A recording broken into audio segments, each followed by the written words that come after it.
Ciao ragazzi, io sono Riccardo, bentornati nel mio canale YouTube e nel mio piccolo laboratorio. Oggi parleremo dell'avvitatore della Parkside con mandrino separabile modello PBSPA12B2. Si tratta di un piccolo avvitatore da 12 volt che appunto ha la doppia funzione nel mandrino che ci permette di utilizzare sia una punta di trapano che un inserto per avvitare. Questo è stato venduto oggi alla Lidl 14 marzo 2022 a 69 euro. Ora lo metteremo alla prova e vedremo quali sono le sue prestazioni, la qualità costruttiva generale, eccetera. Premessa, è un piccolo avvitatore da 12 volt. Non ho intenzione di fare test estremi come se fosse un mega avvitatore da chissà quanti newton metro. Questo serve per il fai da te, per fare dei piccoli lavoretti e se necessario per evitare qualche vite un po' più grande, ma nulla di estremo. Quindi proveremo a fare qualche foro, qualche vite e appunto vedremo la qualità generale. Quindi iniziamo. Viene venduto all'interno di questa borsa morbida che lo protegge, avvolto da questa scatola in cartone nella quale troviamo alcune informazioni, quindi il modello PBSPA12C3 e alcune icone con alcune caratteristiche tecniche che ora vedremo nella parte posteriore. Vi ricordo che gli utensili Parkside Performance godono di 5 anni di garanzia e per poterne usufruire avete bisogno di conservare lo scontrino e che le batterie utilizzate negli utensili Parkside Performance sono uguali a quelle utilizzate nei Parkside classici, quindi quelli di colore verde. L'importante è che siano X12 V-Team e X20 V-Team per i modelli da 20 volt. Leggiamo quindi l'etichetta nella parte posteriore. Set trapano avvitatore ricaricabile 12 volt, in pratica custodia, incluse due batterie 739 punte e un caricabatterie. Motore senza spassole, quindi brushless, particolarmente durevole e resistente all'usura. Forma compatta perfettamente maneggevole, potente batteria di ioni di litio da 12 volt 2 A. C'è il balancing, quindi maggiore durata della ricarica e durata della batteria, migliore utilizzo della batteria grazie a sollecitazione uniforme delle celle e che quindi sfrutta al massimo il potenziale della carica. Carica batterie per carica rapida di 60 minuti con spegnimento automatico, indicatore dello stato di carica della batteria su 3 livelli direttamente sull'attrezzo, mandrino a serraggio rapido in metallo smontabile con quick release, chissà se si pronuncia in questo modo, trasmissione a 2 velocità con numero di giri regolabile e arresto rapido, 20 livelli di coppia regolabile e ulteriore impostazione per forare, bloccaggio automatico del mandrino spin and lock, illuminazione LED integrata, morbida impugnatura anti-scivolo. Ha una coppia massima di 35 Nm e 2 velocità, la prima andrà da 0 a 460, la seconda da 0 fino a 1750, 20 livelli di coppia più 1 per forare e il mandrino potrà serrare delle punte che vadano da 0,8 a 10 mm. Il massimo diametro delle punte può essere 19 mm per il legno e 10 mm per il metallo. Non parla di cemento, non parla di muri, ma faremo eventualmente qualche prova. In basso sulla confezione trovate anche il numero di telefono e tutti i contatti per poter godere eventualmente della garanzia e dell'assistenza clienti. Adesso apriamo la borsetta e vediamo cosa troviamo al suo interno. Internamente è divisa in due scomparti. Sulla parte bassa troviamo l'avvitatore con una batteria già montata, un'altra batteria ed il caricabatterie. Sulla parte alta invece troviamo il manuale di istruzioni come sempre da leggere e poi da conservare, più 3 set di punte. In teoria però c'è un errore perché uno di questi set doveva contenere dei bit, quindi gli inserti per avvitare. Va bene, avranno sbagliato. Eh sì, come vedete nella confezione e come abbiamo visto anche nella lettura del volantino, dovevano esserci 7 punte per metallo, 7 per legno e un set di 25 inserti. Va bene, dai, continuiamo. Allora, questo è il nostro avvitatore, piccolo, molto maneggevole, leggero e con un'impugnatura molto ergonomica, classico degli avvitatori della Parkside. Effettivamente sono tutti con un'impugnatura ergonomica, si impugnano molto bene. L'impugnatura è rivestita con diversi inserti in gomma, non si riescono a distinguere per via della colorazione, comunque offre un buon grip ed è piacevole da impugnare. Anche sulla parte alta tutte queste sporgenze sono in gomma e lo stesso nella parte posteriore. Adesso iniziamo a guardarlo seriamente. Sulla parte bassa abbiamo l'alloggiamento della batteria, si inserisce facendola scorrere, non ha assolutamente alcun tipo di gioco e possiamo utilizzare sia batteria da 2 A che batterie da 4 A. Questo è il tastino per poterla avviare, più lo premeremo più velocemente ruoterà il mandrino.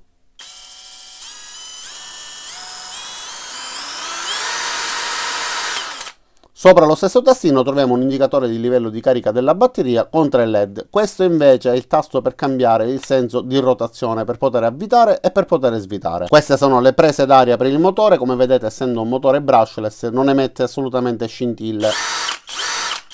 Sulla parte superiore invece abbiamo il selettore per la velocità 1 e velocità 2. Questa invece è la ghiera per la frizione che ci permette di regolare quanta forza dobbiamo dare al mandrino, impostato su 20 livelli più un ulteriore per la foratura. E questo è il mandrino, la particolarità di questo avvitatore. Infatti basterà fare scorrere in avanti questa parte per poterlo separare dal corpo dell'avvitatore. Troveremo un ulteriore alloggiamento da 1/4 di pollice esagonale per poter inserire gli inserti che non abbiamo trovato in dotazione, e invece nel mandrino potremo alloggiare delle punte con codolo sia rotondo che esagonale che vadano da 0,8 fino a 10 mm al massimo. Sotto al mandrino, quindi sopra l'impugnatura, troviamo anche un LED. Questo per fortuna è a spegnimento ritardato. Per poterlo accendere basterà premere leggermente il tastino, rimarrà acceso per qualche secondo e ci permetterà di poter forare illuminando la zona. Come vedete si crea però un poco di ombra. Questa in realtà non va ad influire, perché quando utilizzeremo una punta di trapano montata sul mandrino saremo ad almeno 5-6 cm di distanza, quindi riusciamo a lavorare tranquillamente riuscendo ad illuminare la zona perfettamente. Lo stesso per quanto riguarda l'utilizzo senza mandrino. Come vedete il cono d'ombra non va ad influire assolutamente, perché riesce ad illuminare esattamente alla distanza nella quale si troverà l'inserto quando lo utilizzeremo. Adesso controlliamo anche la velocità, vediamo se rispetta il numero di giri dichiarato, dopodiché guarderemo il mandrino per vedere se è dritto. Facciamo la prova con la prima velocità con la batteria da 2 A.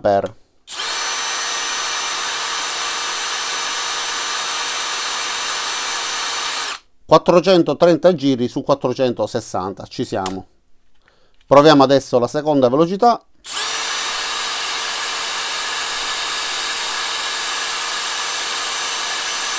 ...1600 giri su 1750, questa è un pochettino più lenta. Batteria da 4 A.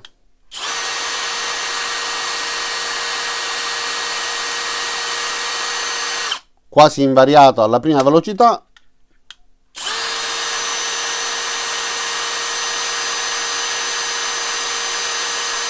...1630 sulla seconda velocità, e insomma non rispetta esattamente il numero di giri dichiarato, ma questo non influisce sul funzionamento. Ma adesso concentriamoci sul mandrino, dato che è la particolarità di questo avvitatore. Osserviamolo per bene. Allora, ha un rivestimento in metallo, riesce a serrare delle punte da 0,8, quindi riesce a farci utilizzare tranquillamente anche delle piccole punte che con altri avvitatori non riusciremmo ad utilizzare. Per poterlo staccare abbiamo detto che basta separarlo in questo modo, e al suo interno possiamo inserire un inserto da 1/4 di pollice esagonale e possiamo richiuderlo con l'inserto al suo interno, quindi ci permette di mettere una punta per poter praticare un foro, e dopodiché possiamo avvitare una vite nel foro appena praticato. Oppure possiamo utilizzarlo con 2 inserti, uno montato nel mandrino all'interno e uno montato nel mandrino all'esterno, nel caso in cui dobbiamo svitare i viti che abbiano intagli differenti montati sulla stessa struttura. Ma tutto ciò possiamo farlo comodamente solo se il mandrino gira perfettamente dritto, quindi guardiamo come gira. Ovviamente non dovete guardare la parte esterna, ma dovete guardare la parte interna.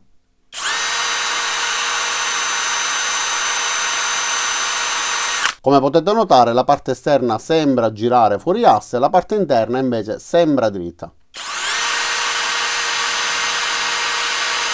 Anche l'arresto del mandrino ha questo quick stop che potrebbe provocare un'apertura involontaria del mandrino quando abbiamo una punta al suo interno, se lo rilasciamo più volte a vuoto, quindi in questo modo. Per inerzia provoca una rotazione della parte metallica, quindi che ci consente di aprire le griffe in questo modo, e automaticamente potrebbe rilasciare anche la punta, ma solitamente nessuno passa il tempo a far ruotare un avvitatore a vuoto. Ma guardiamo la precisione del mandrino con una punta installata al suo interno.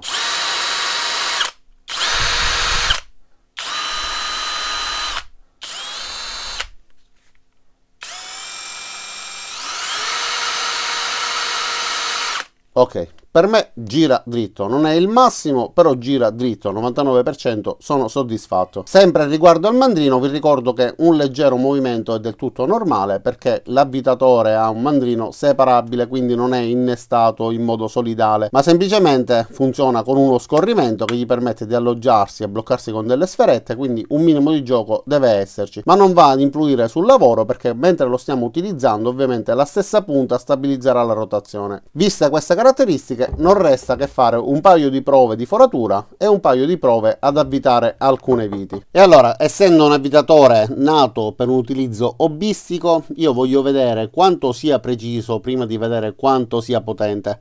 Vediamo come riusciamo a sfruttare la dolcezza della sua frizione impostata su 1. Questo deve consentirci di evitare questa vite senza sfondare all'interno del legno. Quindi vado a velocità 1 e vediamo se la vite si arresta prima di sfondare.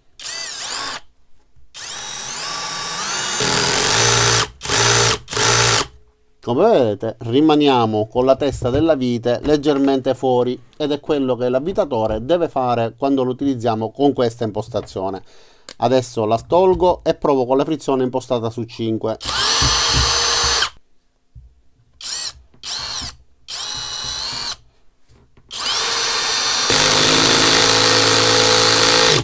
Ok, su 5 riusciamo ad avvitare una vite da soli 2 cm in questo pezzo di legno, arrivando con la testa perfettamente a filo. Andrebbe fatto in realtà il preforo, la svasatura per la testa della vite, ma è una prova solamente per vedere le prestazioni. Proviamo con una vite da 3 cm. In questo caso sporge leggermente e avrei bisogno di aumentare la sua coppia. Proviamo con 10. Ci siamo quasi, va bene. Quindi regolando la frizione riusciamo ad avere una potenza adeguata per poterlo utilizzare anche su superfici delicate.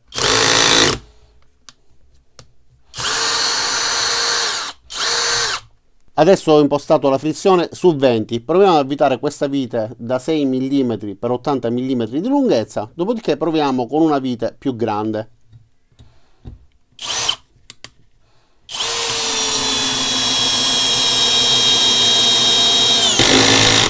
Perfetto, riesce ad avvitarla senza problemi e con la frizione impostata su 20 la testa si ferma perfettamente a filo.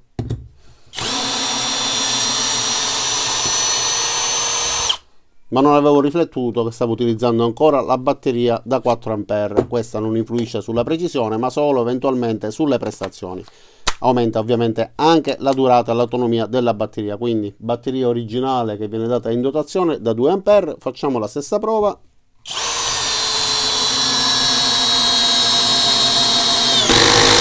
Stesso identico comportamento. E adesso una bella vite da 15 cm, sempre con batteria originale da 2A. In questo caso devo escludere la frizione, altrimenti come sentite si attiva e mi impedisce di avvitare. Ok, è andato in protezione, è del tutto normale, serve a proteggere il motore. Ok, con questa vite, con questa batteria non riesce. Proviamo con la batteria da 4A, vediamo se in questo caso riusciamo a proseguire il lavoro.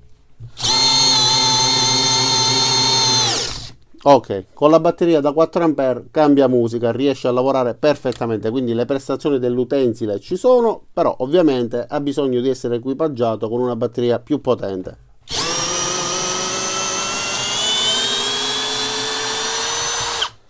Proviamo ad avvitarla per intero.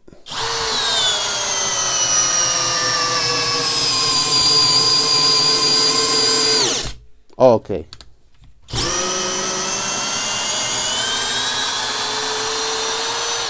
Allora ragazzi, io non voglio andare oltre questa vite, non perché penso che l'avvitatore non ne abbia la capacità, ma perché penso che forse uno o due di voi utilizzeranno queste viti quotidianamente. Può succedere una o due volte in tutta la vita a livello hobbistico di usare queste viti. In realtà si utilizzano delle viti di 5 cm, al limite questa da 8 cm se stiamo lavorando su listelli di legno che abbiano uno spessore da 4 cm ciascuno, ma questo è un po' eccessivo. Abbiamo visto che riesce ad avvitarlo senza alcun problema, quindi non mi sento di fare altre prove. Personalmente questo tipo di viti le ho utilizzate davvero pochissime volte, quindi non ho intenzione di continuare a fare questo tipo di test, però voglio continuare a fare dei test per quanto riguarda la foratura. Penso che chi compra questo avvitatore voglia sapere davvero, comprandolo, se può sfruttarlo in casa, se può sfruttarlo nel proprio laboratorio per passare il tempo, e non quali siano le sue prestazioni massime. Cosa vi importa se riesce ad avvitare una vite da 40 cm se voi quella vite non l'avvitereste mai? Quindi continuiamo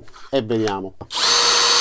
Ok, facciamo un foro da 10 mm, velocità 1, frizione esclusa.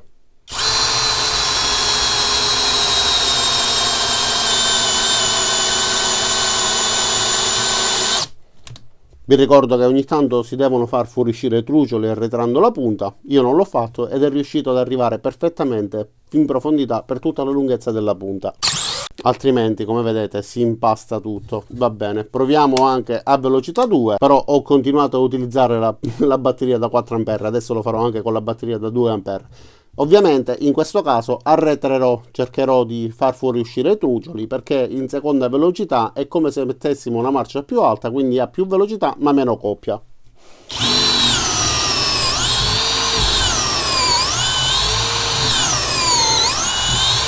Ok, batteria da 4A riesce a lavorare senza alcun problema.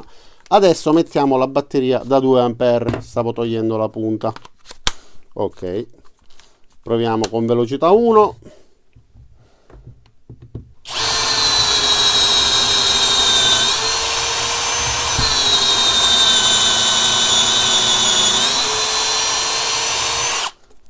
Andato senza alcun problema, però ovviamente un po' di trucioli si impastano.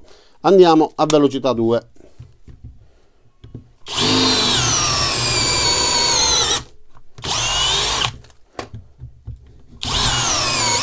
Non ho tolto i trucioli, comunque avete visto che era entrata praticamente quasi tutta. Va bene. Adesso facciamo un'altra prova. Dichiarano massimo diametro di foratura nel legno 19 mm, questa è da 25 mm. Vediamo se riusciamo lo stesso a praticare un foro.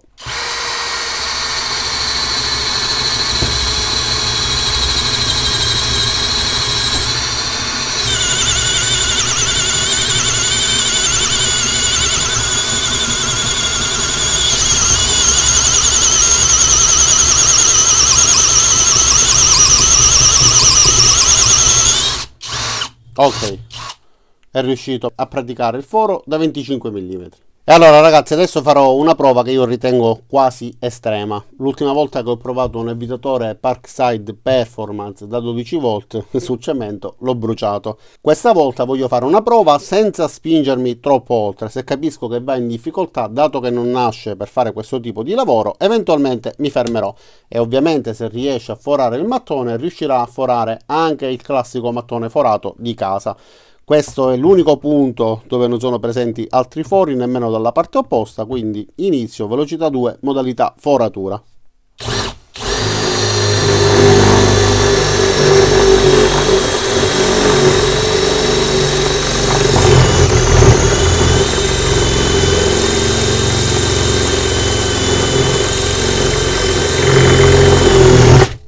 Ok. Si è fermato, comunque mi ha permesso di praticare un foro sul cemento di circa 3 cm. Se avessi insistito sicuramente sarebbe andato oltre, però non voglio bruciarlo, non voglio andare oltre le sue potenzialità. Adesso facciamo una prova pure sul metallo. Ok, quindi proverò a forare questo pezzo di metallo da 3 mm. Partirò direttamente con una punta da 9 mm e mezzo. In realtà dovrei partire con una punta un pochettino più piccola, però voglio fare un test per vedere se va in difficoltà. Vi ricordo di utilizzare sempre l'olio da taglio per evitare di bruciare le punte. Vi lascerò il link di questa boccettina che sto utilizzando e anche dell'olio da taglio.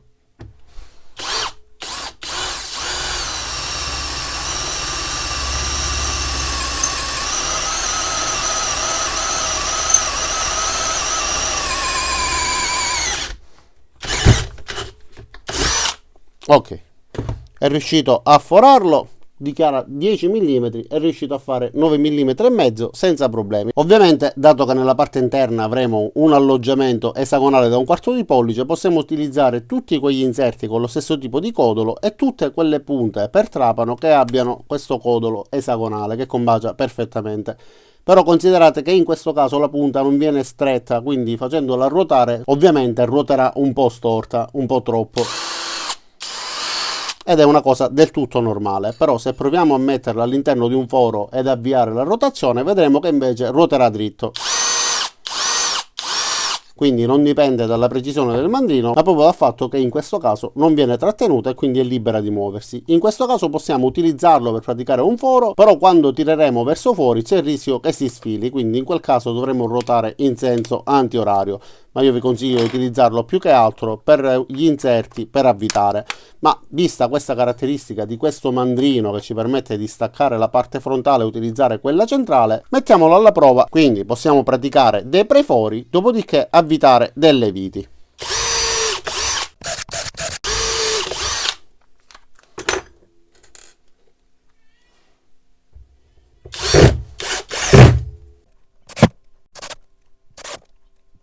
Ma la sua utilità la ritroviamo anche nel caso in cui abbiamo una struttura nella quale sono presenti delle viti con intagli differenti, quindi dobbiamo svitare più tipi di viti, possiamo rimuovere il mandrino e passare da un intaglio a un altro. Oppure, come in questo caso, abbiamo delle viti con un intaglio a croce e vogliamo mettere delle viti con un intaglio Torx. Possiamo svitarle con questo inserto nel mandrino principale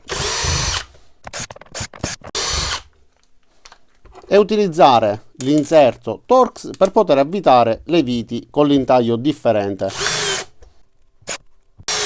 Non vado oltre perché sono più lunghe della tavola di legno e forerei il mio bancone, però avete capito il concetto. Semplicissimo, molto rapido, pratico e soprattutto comodo. E ora voglio fare un'altra prova per quanto riguarda l'illuminazione. Abbiamo un'illuminazione a spegnimento ritardato che ci permette di avvicinarci nella zona nella quale dobbiamo lavorare, ma come abbiamo visto in teoria c'è un cono d'ombra che ci impedisce di vedere bene, ma è una teoria, perché quando dobbiamo svitare una vite che sia già avvitata riusciamo a vedere quasi perfettamente, riusciamo ad arrivare a 1 millimetro dall'intaglio della vite. Quando invece dobbiamo avvitarla abbiamo la zona perfettamente illuminata, quindi riusciamo ad avvitare e a svitare senza alcun problema.